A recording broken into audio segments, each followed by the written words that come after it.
mean, it's so true, because if you sort of puts your life into perspective, when you understand that, there is another life that you're going to lead after this one. It's not just kind of full stop. It's not just come to an end. And it really tells us that, all of the stuff that we think is important, like money and property and possession, we're spending our whole lives working extremely hard to earn those things. But really, what we need to focus on is, yes, make sure you've got enough for your own material comforts, but then don't make that your whole life's purpose, because there is so much more to this life than material things and materialistic living. Make sure you focus on your character, build a strong, solid character, and that's going to really hold your hand in the next life. And there is a really beautiful story which I've talked about previously a few months ago, but it might be nice to just do that story again. It's actually a Buddhist story. Once upon a time, there was a man who was living in a little kingdom, and the king of this kingdom was a mad king.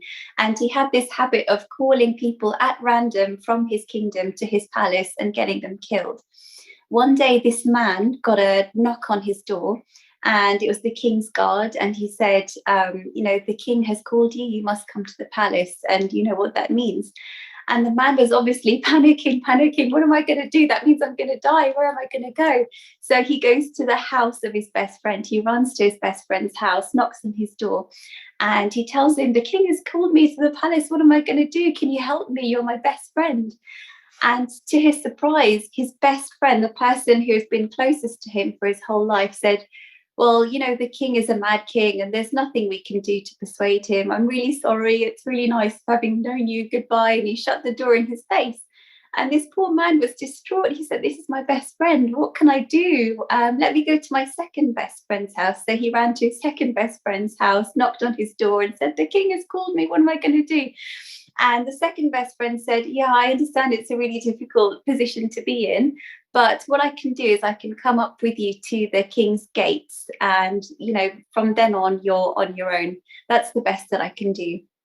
And the man thought, okay, at least that's better than my previous best friend. Let me go to somebody who I think I've known for a little while, but I don't know that well. Let me see if he can offer us something better. And he went to his friend and knocked on his door, somebody he doesn't really even know that well. And he told him, the king has called me. What am I going to do?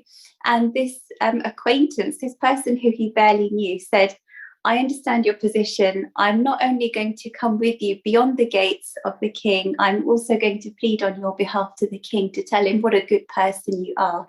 And what this story is a metaphor, and it tells us that the mad king is the king of death, and he calls us whenever, wherever. We have no idea when he's going to call us, but we know at some point we are going to get called. And the person we turn to first, or the thing that we turn to first, is usually our money, our property and possession, the thing that we've been closest to for our whole life, the thing that we're working for. And to be honest, at the time of death, it's not going to help us at all. The money's just going to sit in the bank account. It's not going to help us.